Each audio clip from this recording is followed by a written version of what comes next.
ریاض جانے کے لیے 1 گھنٹہ پہلے گھر سے نکلا، لیکن راستے میں رش اور چیکنگ کی وجہ سے میں ایئرپورٹ لیٹ پہنچا۔ جلدی سے گاڑی پارکنگ میں کھڑی کی اور دوڑتے ہوئے کاؤنٹر پر جا پہنچا۔ کاؤنٹر پر موجود ملازم سے میں نے کہا مجھے ریاض جانا ہے۔ اس نے کہا ریاض والی فلائٹ تو بند ہو چکی ہے۔ میں نے کہا پلیز مجھے ضرور آج شام ریاض پہنچنا ہے۔ اس نے کہا زیادہ باتوں کی ضرورت نہیں ہے، اس وقت آپ کو کوئی بھی جانے نہیں دے گا۔ میں نے کہا اللہ تمہارا حساب کر دے۔ اس نے کہا اس میں میرا کیا قصور ہے؟ بہرحال میں ایئرپورٹ سے باہر نکلا، حیران تھا کیا کروں، ریاض جانے کا پروگرام کینسل کر دوں یا اپنی گاڑی سٹارٹ کر کے روانہ ہو جاؤں یا ٹیکسی میں چلا جاؤں۔ بہرحال ٹیکسی میں جانے والی بات پر اتفاق کیا۔ ایئرپورٹ کے باہر ایک پرائیویٹ گاڑی کھڑی تھی۔ میں نے پوچھا ریاض کے لیے کتنے لوگ ہیں؟ اس نے کہا 500 ریال۔ بہرحال 450 ریال میں بڑی مشکل سے راضی کیا اور اس کے ساتھ بیٹھ کر ریاض کے لیے روانہ ہو گیا۔ بیٹھتے ہی میں نے اس سے کہا کہ گاڑی تیز چلانی ہے۔ اس نے کہا فکر مت کرو۔ واقعی اس نے خطرناک حد تک گاڑی دوڑانا شروع کر دی۔ راستے میں اس سے کچھ باتیں ہوئیں۔ اس نے میری جاب اور خاندان کے متعلق کچھ سوالات کیے اور کچھ سوال میں نے بھی پوچھ لیے۔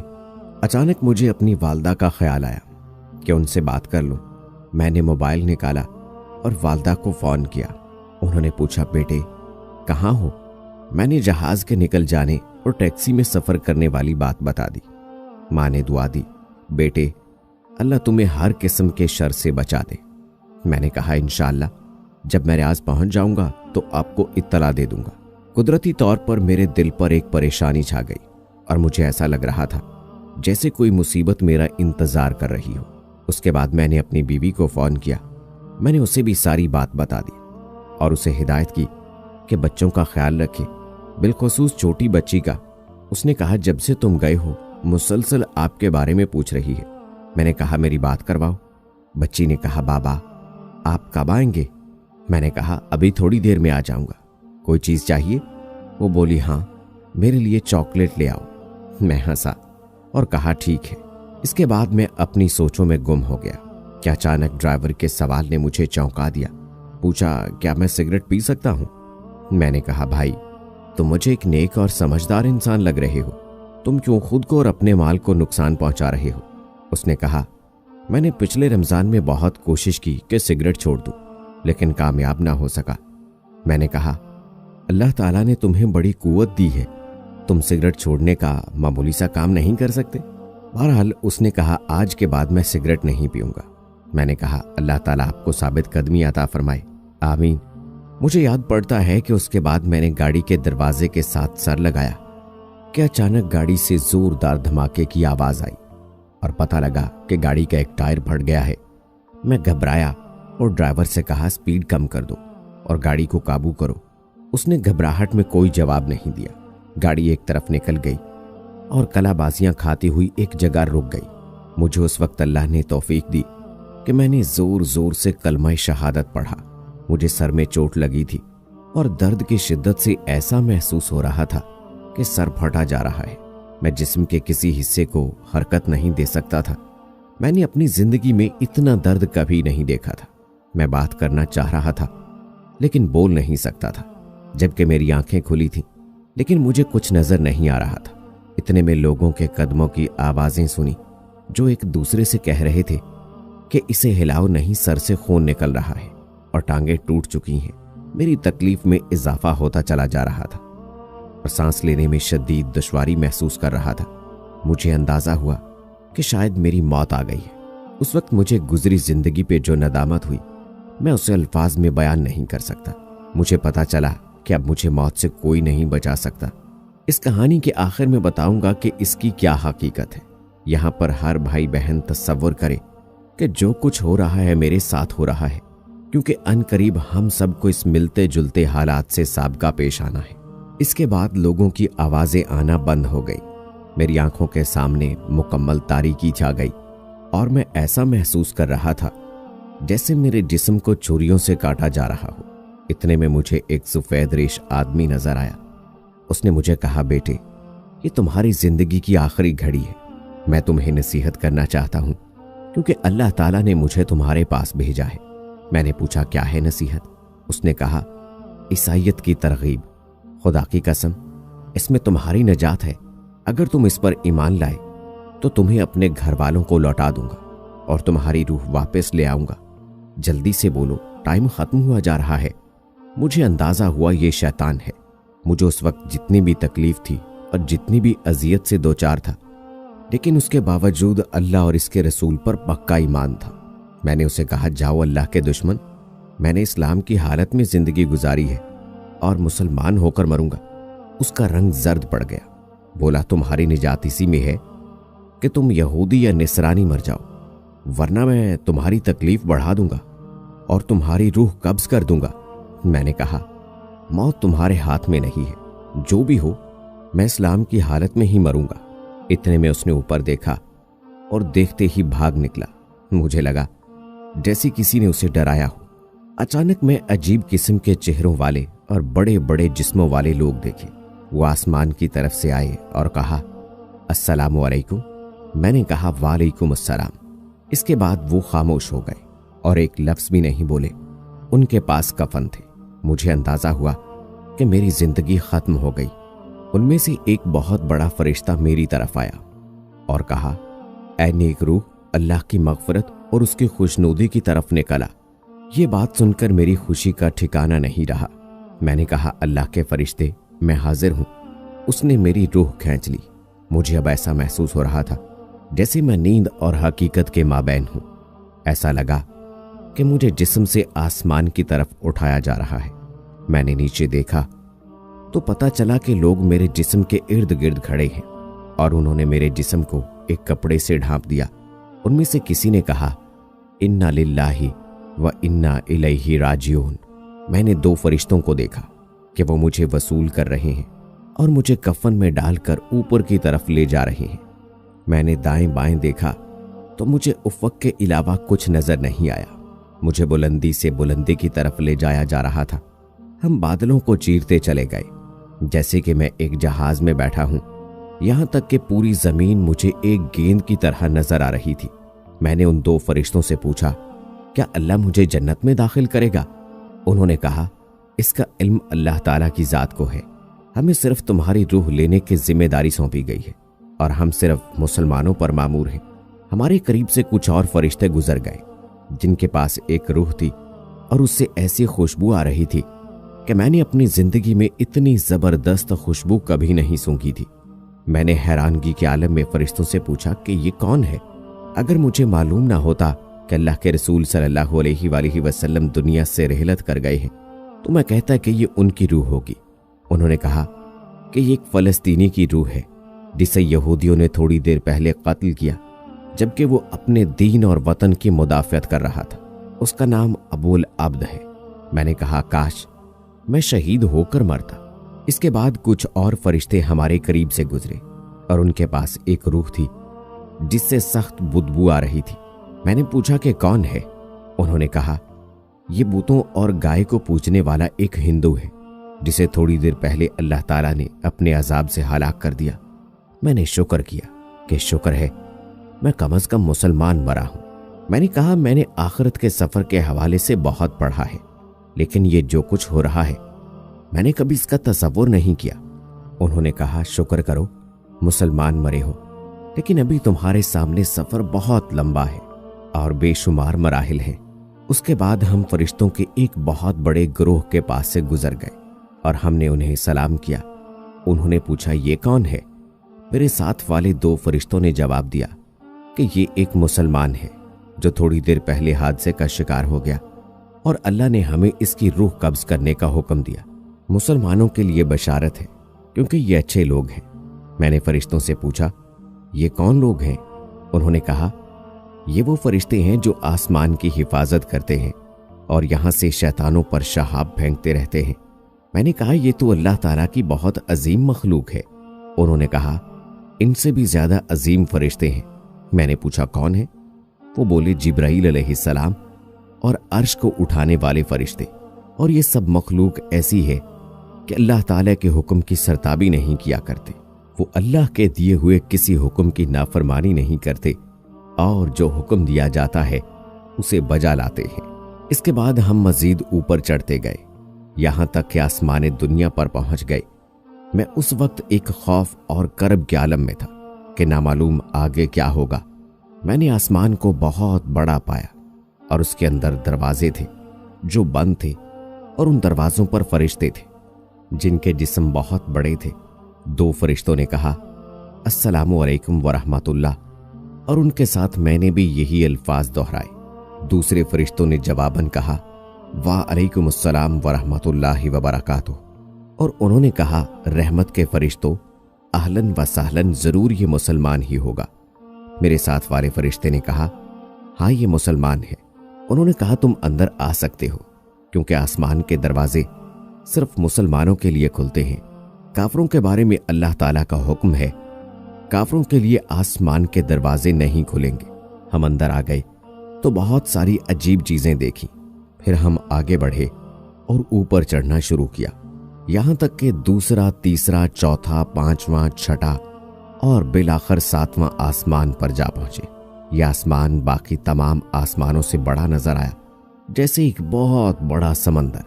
فرشتے کہہ رہے تھے اللہم انت السلام و منک السلام تبارکت یا ذوالجلال والاکرام۔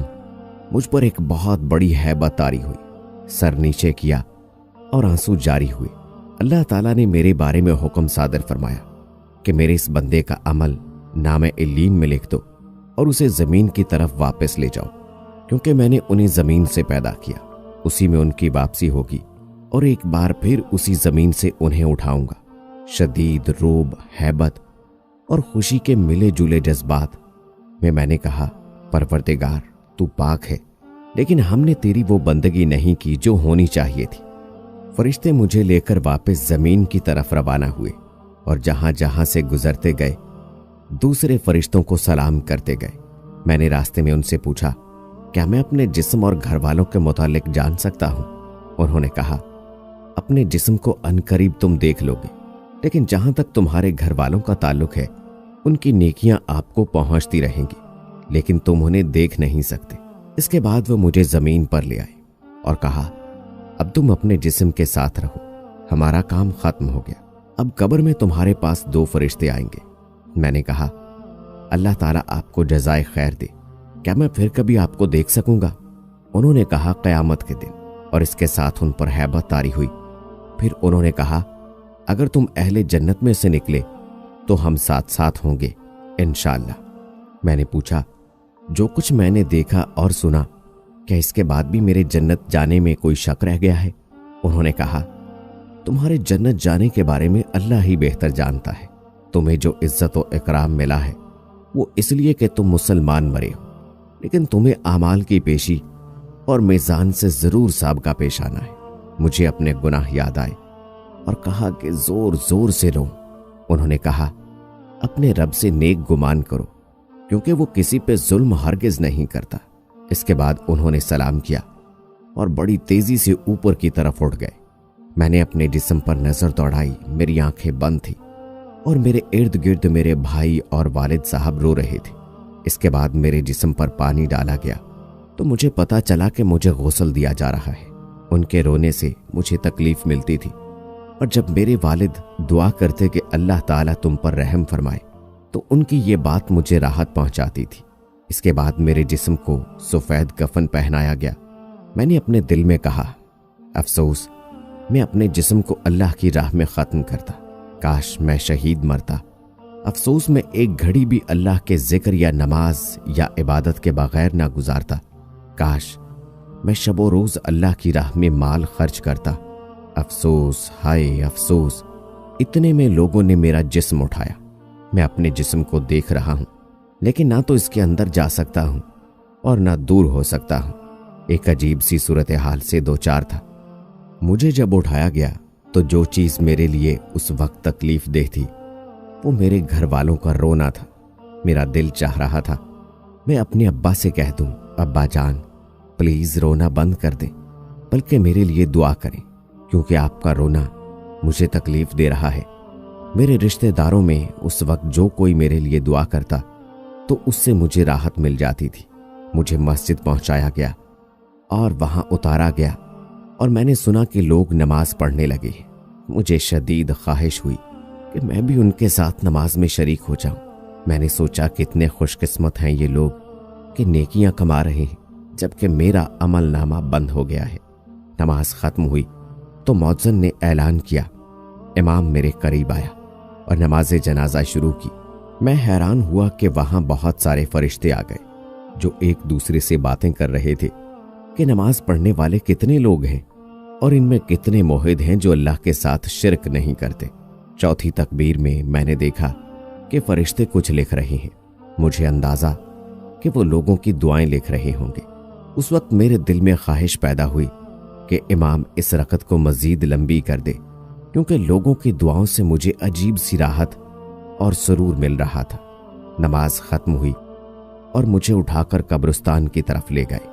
راستے میں کچھ لوگ دعائیں مانگ رہے تھے اور کچھ رو رہے تھے، اور میں حیران و پریشان تھا کہ نامعلوم میرے ساتھ کیا ہونے والا ہے۔ مجھے اپنے تمام گناہ اور غلطیاں اور ظلم اور جو غفلت کی گھڑیاں میں نے دنیا میں گزاری تھی، ایک ایک چیز سامنے آ رہی تھی۔ ایک شدید ہیبت کا عالم تھا جس میں گزر رہا تھا۔ الغرض قبرستان پہنچا کر مجھے اتارا گیا۔ اس وقت مختلف قسم کی آوازیں سننے میں آئیں۔ کوئی کہہ رہا ہے جنازے کو راستہ دے دو، کوئی کہہ رہا ہے اس طرف سے لے جاؤ، کوئی کہتا ہے قبر کے قریب رکھ دو۔ یا اللہ، میں نے کبھی اپنے بارے ایسی باتیں نہیں سوچی تھی۔ مجھے قبر میں روح اور جسم کے ساتھ اتارا گیا، لیکن انہیں صرف میرا جسم نظر آیا تھا، روح نہیں نظر آ رہی تھی۔ اس کے بعد لحد کو بند کرنا شروع کر دیا۔ میرا دل چاہا کہ چیخ چیخ کر کہہ دوں کہ مجھے یہاں نہ چھوڑیں، پتہ نہیں میرے ساتھ کیا ہوگا، لیکن میں بول نہیں سکتا تھا۔ الغرض مٹی ڈالنی شروع ہوئی اور قبر میں گھپ اندھیرا چھا گیا۔ لوگوں کی آوازیں بند ہوتی چلی گئیں، لیکن میں ان کے قدموں کی آوازیں سن رہا تھا۔ ان میں سے جو کوئی میرے لیے دعا کرتا تو اس سے مجھے سکون مل جاتا تھا۔ اچانک قبر مجھ پر تنگ ہو گئی اور ایسا لگا کہ میرے پورے جسم کو کچل دے گی، اور قریب تھا کہ میں ایک چیخ نکال دوں، لیکن پھر دوبارہ اصلی حالت پر آ گئی۔ اس کے بعد میں ایک طرف دیکھنے کی کوشش کی کہ اچانک دو ہیبت ناک قسم کے فرشتے نمودار ہوئے، جن کے بڑے بڑے جسم، کالے رنگ اور نیلی آنکھیں تھیں۔ ان کی آنکھوں میں بجلی جیسی چمک تھی، اور ان میں سے ایک کے ہاتھ میں گرز تھا۔ اگر اس سے پہاڑ کو مارے تو اسے ریزہ ریزہ کر دے۔ ان میں سے ایک نے مجھے کہا بیٹھ جاؤ، تو میں فوراً بیٹھ گیا۔ پھر اس نے کہا من ربوں کا، تمہارا رب کون ہے؟ جس کے ہاتھ میں گرز تھا وہ مجھے بغور دیکھ رہا تھا۔ میں نے جلدی سے کہا رب اللہ، میرا رب اللہ ہے۔ جواب دیتے وقت مجھ پر کپ کپی تاری تھی، اس لیے نہیں کہ مجھے جواب میں کوئی شک تھا، بلکہ ان کے روب کی وجہ سے۔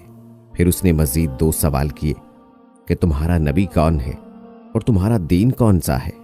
اور الحمدللہ میں نے ٹھیک جوابات دیے۔ انہوں نے کہا اب تم قبر کے عذاب سے بچ گئے۔ میں نے پوچھا کیا تم منکر نکیر ہو؟ انہوں نے جواباً کہا ہاں، اور بولے کہ اگر تم صحیح جواب نہ دیتے تو ہم تمہیں اس گرز سے مارتے اور تم اتنی چیخیں نکالتے کہ اسے زمین کی ساری مخلوق سن لیتی سوائے انسانوں اور جنوں کے، اور اگر جن و انس اسے سن لیں تو بے ہوش ہو جائیں۔ میں نے کہا اللہ کا شکر ہے کہ اس نے مجھے اس مصیبت سے بچا لیا۔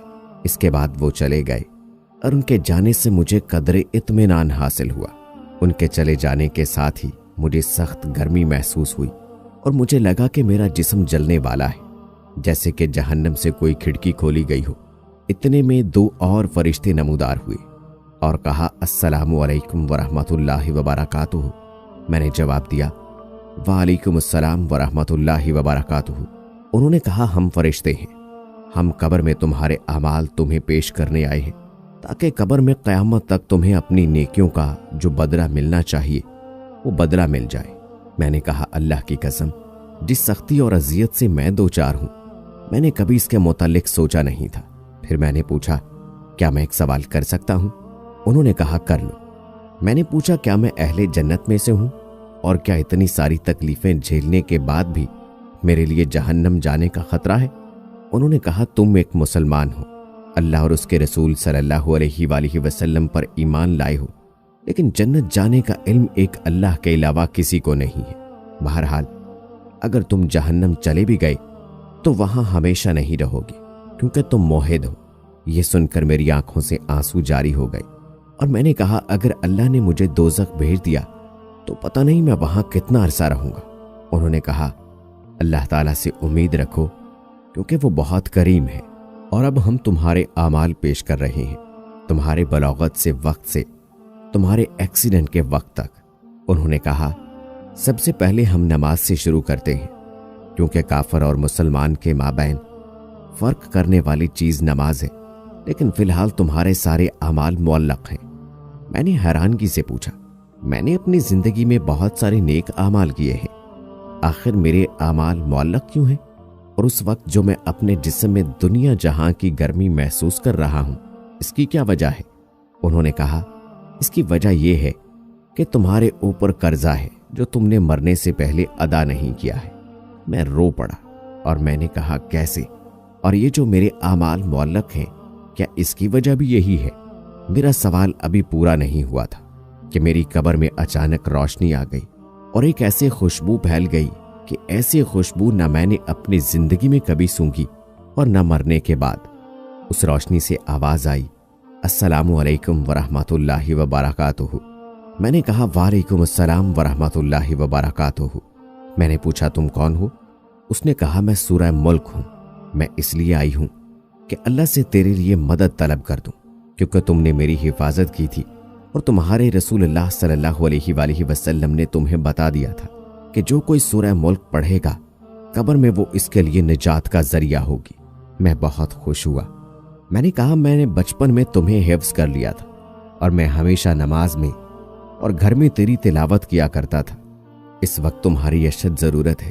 اس نے کہا اسی لیے تو آئی ہوں کہ اللہ تعالیٰ سے دعا کر لوں کہ وہ تمہاری تکلیف کو آسانی میں تبدیل کر دے، لیکن تم سے ایک غلطی ہوئی ہے کہ تم نے لوگوں کے قرضے ادا نہیں کیے۔ میں نے کہا نجات کا کوئی طریقہ؟ اس نے کہا 3 باتوں میں سے کوئی ایک تمہارا مسئلہ حل کر سکتا ہے۔ میں نے جلدی سے کہا وہ کون سے کام ہے؟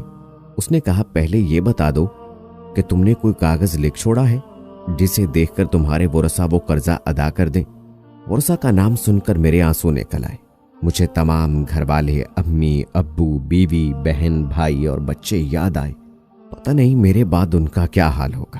میری چھوٹی بچی جس کے ساتھ میں نے چاکلیٹ کا وعدہ کیا تھا، اب کون اس کے لیے چاکلیٹ لے کر دے گا؟ میری بیوی کو لوگ بیوہ کہیں گے، کون ان کا خیال رکھے گا؟ سورہ ملک نے پوچھا لگ رہا ہے تم کوئی چیز یاد کر رہے ہو۔ میں نے کہا مجھے اپنے اہل و عیال اور بچے یاد آئے کہ میرے بعد ان کا کیا حال ہوگا۔ سورہ ملک نے کہا جس نے انہیں پیدا کیا ہے وہی روزی بھی دے گا اور وہی نگہبان بھی ہے۔ سورہ ملک کے اس بات سے مجھے کافی تسلی حاصل ہوئی۔ اس کے بعد میں نے پوچھا کیا میں جان سکتا ہوں کہ میرے اوپر ٹوٹل کتنا قرضہ ہے؟ کہ میں نے فرشتے سے پوچھا تو اس نے بتایا کہ 1700 ریال۔ 1000 آپ کے دوست کے ہیں جس کا نام ابو حسن ہے اور باقی مختلف لوگوں کے ہیں۔ میں نے کہا مختلف لوگ کون ہیں؟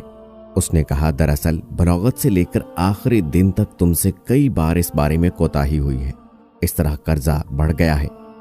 مثلاً 5 ریال اس دکاندار کے ہیں جس سے آپ نے کوئی چیز خریدی تھی جبکہ آپ کی عمر 15 سال تھی۔ آپ نے اس سے کہا پیسے کل دے دوں گا اور پھر آپ نے نہیں دیے۔ اس طرح لانڈری والے سے آپ نے کپڑے دھلوائے اور اس کو ادائیگی کرنا بھول گئے۔ کرتے کرتے اس نے سارے لوگوں کے نام بتا دیے اور سارے مجھے یاد آئے۔ سورہ ملک نے کہا کہ لوگوں کے حقوق کو معمولی سمجھنے اور ان سے تساہل برتنے کی وجہ سے بہت سارے لوگوں پر قبر میں عذاب ہوتا ہے۔ کیا تمہیں اپنے رسول صلی اللہ علیہ وآلہ وسلم نے خبر نہیں دی تھی کہ شہید کے اعمال بھی روک لیے جائیں گے جب تک اس کا قرضہ ادا نہیں ہوا ہو؟ میں نے کہا نجات کا کوئی طریقہ ہو سکتا ہے؟ اس نے کہا پہلا حل تو یہ ہے جس کا قرضہ ہے وہ اپنا قرض معاف کر دے۔ میں نے کہا ان میں سے اکثر تو ان قرضوں کو بھول گئے ہیں جس طرح میں بھول گیا تھا، اور ان کو میرے مرنے کی خبر بھی نہیں ہوگی۔ اس نے کہا پھر دوسرا حل یہ ہے کہ تمہارے ورثہ تمہاری طرف سے ادائیگی کر دیں۔ میں نے کہا ان کو میرے قرضوں کی اور میری تکلیف کی کہاں خبر ہے، جبکہ میں نے کوئی وصیت نام بھی نہیں چھوڑا، کیونکہ مجھے موت اچانک آ گئی اور مجھے ان ساری مشکلات کا علم نہیں تھا۔ سورہ ملک نے کہا کہ ایک اور حل ہو سکتا ہے، لیکن میں تھوڑی دیر بعد تمہیں بتا دوں گی، اور اب میں جاتی ہوں۔ میں نے کہا خدا را مت جائیے، کیونکہ تمہارے جانے سے تاریکی ہو جائے گی جو میری موجودہ تکلیف میں اضافے کا باعث بنے گی۔ سورہ ملک نے کہا، میں زیادہ دیر کے لیے نہیں جا رہی بلکہ تمہارے لیے کوئی حل نکالنے کے لیے جا رہی ہوں۔ اس کے بعد سورہ ملک چلی گئی اور میں گپ اندھیرے میں اکیلا رہ گیا۔ ہیبت اور تکلیف کے باوجود میں نے کہا، یا ارحم الراحمین، اے اجنبیوں کے مولا اور اے ہر اکیلے کے ساتھی، اس قبر کی تاریکی میں میری مدد کر۔ لیکن فوراً مجھے خیال آیا کہ میں تو دارالحساب میں ہوں، اب دعاؤں کا کیا فائدہ؟ زیادہ دیر نہیں گزری تھی کہ میں نے ایک مانوس آواز سن لی۔ میں نے آواز پہچان لی، یہ میرے والد بزرگوار کی آواز تھی جو کہہ رہے تھے، السلام علیکم ورحمۃ اللہ وبرکاتہ۔ میں نے کہا، وعلیکم السلام ورحمۃ اللہ وبرکاتہ، لیکن میرا جواب انہیں کون پہنچائے؟ پھر انہوں نے روتے ہوئے کہا، اے اللہ، میں اس بیٹے سے راضی ہوں، تو بھی اس سے راضی ہو جا۔ میرے والد صاحب دعا مانگ رہے تھے تو دعا کے دوران ایک زبردست روشنی میری قبر میں آئی۔ یہ دراصل رحمت کا فرشتہ تھا جو میرے والد کی دعا کو نوٹ کر رہا تھا، اور جب تک میرے والد نہیں گئے تھے میرے ساتھ رہا۔ میرے والد صاحب جب واپس ہوئے تو فرشتے نے کہا کہ تیرے والد کی دعا آسمانوں تک جائے گی اور انشاءاللہ اللہ تعالیٰ اس کو قبول کرے گا، کیونکہ والد کی دعا اپنے بیٹے کے لیے مستجاب ہوتی ہے۔ میں نے تمنا کی کہ کاش میرے والد میری قبر پر زیادہ دیر کے لیے ٹھہرتے اور دعا مزید لمبی کرتے، کیونکہ ان کی دعا کی وجہ سے مجھے کافی آرام ملا۔ میں نے فرشتے سے پوچھا، کیا میں ایک سوال کر سکتا ہوں؟ کیا پوچھو؟ میں نے کہا، جب سے میں مرا ہوں اب تک کتنا عرصہ گزر گیا؟ اس نے کہا، جب سے تمہاری وفات ہوئی آج تیسرا دن ہے اور اس وقت ظہر کا وقت ہے۔ میں نے حیرانگی سے کہا، 3 دن اور اتنے سارے معاملات اور واقعات، اور یہ قبر کی تاریکی جبکہ باہر دنیا روشن ہے؟ فرشتے نے کہا، تمہارے سامنے بہت لمبا سفر ہے، اللہ اسے تمہارے لیے آسان کر دے۔ میں اپنے آپ کو قابو نہ کر سکا اور رونے لگا، اور ایسا رویا کہ مجھے یاد نہیں پڑتا کہ میں کبھی زندگی میں اتنا رویا ہوں۔ میں نے دل میں سوچا کہ اتنا خطرناک سفر اور دنیا میں میری اس قدر اس سفر کے لیے غفلت۔ فرشتے نے جاتے وقت بتا دیا کہ قبر میں موجود روشنی تیرے والد کی دعا کی وجہ سے ہے، اور یہ اسی طرح رہے گی جب تک اللہ چاہے۔ مجھے پتا چلا کہ والد کا آنا میرے لیے باعث رحمت ہے۔ میں نے تمنا کی کاش میرے ابو میری آواز سن لیں اور میں انہیں بتا دوں، ابو میرے قرضوں کی ادائیگی کر دے اور میری طرف سے صدقہ کر دے، اللہ کے واسطے میرے لیے دعا کریں۔ لیکن کون ہے جو انہیں بتا دے؟ میں نے محسوس کیا کہ بعض اوقات میرے جسم کی گرمی کم ہو جاتی تھی لیکن اچانک پھر سے بڑھ جاتی تھی۔ میں نے اندازہ لگایا کہ اس کا تعلق میرے حق میں لوگوں کی دعائیں ہیں۔ اچانک میری قبر میں پھر وہی روشنی آئی جو اس سے پہلے میں دیکھ چکا تھا، یعنی سورہ ملک کی۔ سورہ ملک نے کہا، تمہارے لیے 2 خوشخبریاں ہیں۔ میں نے اشتیاق کے ساتھ فوراً کہا، کیا ہے؟ تمہارے دوست نے اللہ کی خاطر تمہارا قرضہ معاف کر دیا ہے۔ میں نے اللہ تعالیٰ کا شکر ادا کیا، اور مجھے پتا تھا کہ میری گرمی کم ہو جانے کی وجہ شاید یہی تھی۔ میں نے کہا، دوسری بشارت کیا ہے؟ اس نے کہا، میں نے اللہ سے بہت درخواستیں کی لیکن انسانوں کے حقوق وہ معاف نہیں کرتا۔ البتہ اللہ نے ایک فرشتہ بھیج دیا جو تیرے رشتہ داروں میں سے کسی کو خواب میں آئے گا تاکہ وہ تمہارے قرضوں کے متعلق سمجھ جائے۔ پھر اس نے پوچھا، تمہارے خیال میں کون بہتر ہے، جس کو خواب میں فرشتہ کسی شکل میں آئے اور پھر وہ اس کو سچا سمجھ کر قرضے کی ادائیگی کرے؟ میں نے اپنی امی ابو کے بارے میں سوچا، لیکن پھر سوچا کہ اگر اس نے مجھے خواب میں دیکھا تو رونا شروع کر دے گی اور خواب کی تعبیر نہیں سمجھ سکے گی۔ پھر میں نے تمام رشتہ داروں کے متعلق سوچا، اور جو بندہ مجھے بہتر لگا وہ میری بیوی تھی، کیونکہ وہ ہمیشہ خوابوں کو اہتمام دیا کرتی تھی۔ میں نے کہا، میری بیوی اگر مجھے خواب میں دیکھ لے تو ہو سکتا ہے وہ اس کی تعبیر سمجھ جائے۔ سورہ ملک نے کہا، میں متعلقہ فرشتے کو اطلاع دیتی ہوں اور اللہ سے دعا کرتی ہوں کہ وہ آپ کی مشکل کو آسان کر دے۔ اس کے بعد سورہ ملک چلی گئی اور میری قبر میں بدستور وہ روشنی باقی تھی جو میرے والد کی دعا کی برکت سے آئی تھی۔ انتظار کرتا رہا جیسے کہ جیل کے اندر ہوں۔ مجھے ٹائم کا کوئی اندازہ نہیں تھا کیونکہ یہاں گھڑی نہیں تھی، نہ نماز، نہ کھانا پینا، نہ اور کوئی مصروفیات۔ دعائیں مانگنا اور ذکر و اذکار بھی بیکار۔ بعض اوقات لوگوں کے قدموں کی آوازیں سن لیتا تو اندازہ کر لیتا کہ شاید کسی کا جنازہ ہے۔ بعض اوقات لوگوں کے ہنسنے کی آوازیں آ جاتی تھیں تو مجھے تعجب ہوتا تھا کہ ان کو اندازہ نہیں ہے کہ ہم کس صورتحال سے دوچار ہیں۔ کافی وقت گزرنے کے بعد اچانک میرے جسم کی گرمی بڑھنی شروع ہوئی اور میں چیخنے لگا۔ ایسے لگ رہا تھا جیسے میں ایک تندور کے اندر ہوں۔ میرے خوف میں اضافہ ہوتا چلا جا رہا تھا، لیکن پھر اچانک گرمی کم ہونی شروع ہوئی، یہاں تک کہ بالکل غائب ہو گئی۔ سمجھ میں نہیں آ رہا تھا کہ ایسا کیوں ہو جاتا ہے۔ اس کے بعد ایک بار پھر سورہ ملک کی روشنی آ گئی اور مجھے کہا تمہیں مبارک ہو۔ میں نے کہا وہ کیسے؟ اس نے کہا خوابوں کا فرشتہ تمہاری بیوی کو خواب میں آ گیا اور تمہاری بیوی نے خواب میں تمہیں ایک سیڑھی پر چڑھتے دیکھا اور دیکھا کہ 7 سیڑھیاں باقی ہیں اور تم پریشان کھڑے ہو کیونکہ آگے نہیں چڑھ سکتے۔ پھر وہ فجر کی نماز سے پہلے اٹھی، تمہاری یاد میں روئی اور صبح ہوتے ہی ایک عورت سے رابطہ کیا جو خوابوں کی تفسیر کرتی ہے اور اسے اپنا خواب سنایا۔ اس عورت نے کہا اے بیٹی، تمہارے شوہر قبر میں تکلیف میں مبتلا ہے کیونکہ ان پر کسی کا 1700 ریال قرض ہے۔ تیری بیوی نے پوچھا کس کا قرض ہے اور ہم کیسے ادا کریں؟ اس نے کہا مجھے نہیں معلوم، اس بارے میں علماء سے معلوم کرو۔ پھر تیری بیوی نے ایک شیخ کی اہلیہ سے رابطہ کیا اور اسے ساری بات بتا دی تاکہ وہ شیخ سے جواب پوچھ لے۔ القرض شیخ نے کہا کہ میت کی طرف سے صدقہ کر دے، ہو سکتا ہے اللہ تعالیٰ اسے قبول کر کے میت کا عذاب ہٹا دے۔ تیری بیوی کے پاس سونا تھا جس کی قیمت 4000 ریال تھی۔ اس نے وہ سونا تیرے والد کو دیا اور تیرے والد نے اس کے ساتھ کچھ رقم مزید لگا کر صدقہ کر دیا اور یوں تیرا مسئلہ حل ہو گیا۔ میں نے کہا الحمدللہ مجھے اس وقت کوئی تکلیف نہیں ہے اور یہ سب کچھ اللہ تعالیٰ کے فضل اور تیرے تعاون سے ہے۔ سورہ ملک نے کہا اب اعمال والے فرشتے تمہارے پاس آئیں گے۔ میں نے پوچھا کیا اس کے بعد بھی میرے لیے کوئی خطرہ ہے؟ اس نے کہا سفر بہت لمبا ہے، ہو سکتا ہے اس میں کئی سال لگ جائیں، لہٰذا اس کے لیے تیار رہو۔ کئی سال والے جواب نے میری پریشانی میں اضافہ کر دیا۔ سورہ ملک نے کہا بہت سارے لوگ صرف اس وجہ سے قبروں میں عذاب جھیل رہے ہیں کہ وہ بعض باتوں کو معمولی سمجھتے تھے جبکہ اللہ کے نزدیک وہ معمولی نہیں ہے۔ میں نے کہا مثلاً کون سے اعمال؟ اس نے کہا بہت سارے لوگوں پر قبروں میں اس لیے عذاب ہے کہ وہ پیشاب سے نہیں بچتے تھے اور گندگی کی حالت میں اللہ کے سامنے کھڑے ہو جاتے۔ اس طرح چغلی، چوری، سود اور مال یتیم کی وجہ سے بہت سارے لوگوں پر عذاب ہو رہا ہے۔ پھر اس نے کہا کہ کچھ لوگوں پر عذاب قبر اس لیے ہے تاکہ قیامت آنے سے پہلے ان کا کھاتا صاف ہو جائے، اور کچھ لوگوں پر قیامت تک عذاب رہے گا اور پھر جہنم میں داخل کیے جائیں گے۔ میں نے کہا اللہ تعالیٰ کی سزا سے بچنے کی کوئی سبیل ہے؟ سورہ ملک نے کہا کہ عمل تو تمہارا منقطع ہو چکا ہے، البتہ 3 کام ایسے ہیں جو تمہیں اب بھی فائدہ پہنچا سکتے ہیں۔ میں نے پوچھا وہ کیا ہے؟ اس نے کہا اہل و عیال کی دعا اور نیک عمل۔ اس کے علاوہ کوئی کام اگر تم نے دنیا میں کیا ہے جو انسانوں کے لیے نفع بخش ہو، مثلا مسجد کی تعمیر، تو اسے تم مرنے کے بعد بھی مستفید ہوگے۔ اس طرح اگر علم کی نشر و اشاعت میں تم نے حصہ لیا ہو تو وہ اب بھی تمہارے لیے نفع بخش ہے۔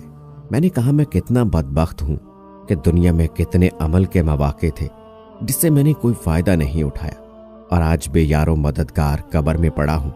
میرا دل چاہا میں چیخ چیخ کر لوگوں کو پکاروں کہ اے لوگو، قبر کے لیے تیاری کر لو۔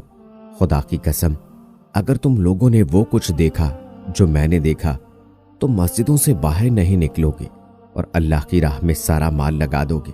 سورہ ملک نے کہا مردہ لوگوں کی نیکیاں عام طور پر شروع کے دنوں میں بہت ہوتی ہیں، لیکن اس کے بعد رفتہ رفتہ وہ کم ہوتی چلی جاتی ہیں۔ میں نے پوچھا کیا یہ ممکن ہے کہ میرے گھر والے اور میرے رشتہ دار مجھے بھول جائیں گے؟ مجھے یقین نہیں آ رہا ہے کہ وہ اتنی جلدی مجھے بھول جائیں گے۔ اس نے کہا نہیں، ضرور ایسا ہوگا، بلکہ تم دیکھو گے کہ شروع میں تمہاری قبر پر تمہارے اہل و عیال زیادہ آئیں گے، لیکن جب دن ہفتوں میں، ہفتے مہینوں میں اور مہینے سالوں میں تبدیل ہوں گے تو تمہاری قبر پر آنے والا ایک بندہ بھی نہیں ہوگا۔ مجھے یاد آیا کہ جب ہمارے دادا کا انتقال ہوا تھا تو ہم ہر ہفتے اس کی قبر پر جایا کرتے تھے، پھر ہر مہینے میں ایک بار، اور پھر ہم انہیں بھول گئے۔ جب میں زندہ تھا تو مردوں کو بھول جاتا تھا، لیکن آج میں خود اس حالت کو پہنچ چکا ہوں۔ دن، ہفتے اور مہینے گزرتے گئے اور میری مدد کے لیے کوئی نہ تھا سوائے چند اعمال کے جو مجھے پہنچتے تھے، یا میرے والد، بھائیوں اور دوسرے رشتہ داروں کا میری قبر پر آنا۔